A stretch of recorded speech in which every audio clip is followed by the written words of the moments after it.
എടാ അടിക്കാനാണ് സാധനം ഇരിപ്പുണ്ടോ? പിന്നെ ഒരു കമ്പനി ഇല്ലാത്തതുകൊണ്ട് ഞാനത് എടുത്തില്ല. ഓ മടുപ്പാന്നേ.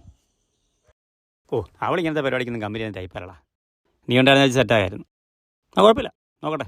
സഹിച്ചേട്ടാ, ഞാൻ അങ്ങോട്ട് വരാം. അല്ല വേണ്ട, അപ്പുറത്തോട്ട് വരാം. എന്നാടാ എന്നാടാന്നോ ഇത്ര തൊട്ടടുത്ത് കിടന്നിട്ട് ഇങ്ങനൊരു ആവശ്യം സതീശൻ എന്റെ കാര്യം ഓർത്തോ? ആ എടാ ഞങ്ങളുടെ സംസാരം നീ കേട്ടോ. എടാ ഇങ്ങനെ ചെറിയ കാര്യത്തിന് കമ്പനി വേണമെന്ന് പണിക്ക് പോകുന്ന നിന്നെയൊക്കെ എങ്ങനെയാടാ ബുദ്ധിമുട്ടിക്കുന്നത്? എനിക്കതൊരു ബുദ്ധിമുട്ടല്ലെങ്കിലോ. ചേട്ടൻ പോയി സാധനം എടുക്ക്. എടാ ഇപ്പം സാധനം എടുത്ത് ഈ വെയിലത്ത് നമ്മൾ മുകളിൽ പോയി അടിക്കേണ്ടി വരും. നീ കാര്യമായിട്ടാണോ? 2 വട്ടം കാര്യമായിട്ടാ. ചേട്ടൻ പോയി സാധനം എടുക്ക്, നമുക്കടിച്ച് തീർക്കാം. എന്നാ സാധനം എടുത്തോണ്ട് ആ വെള്ളം നമുക്ക് മുകളിൽ സാധനം റെഡി.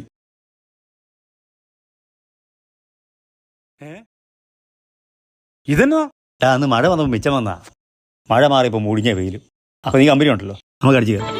മൂഞ്ചി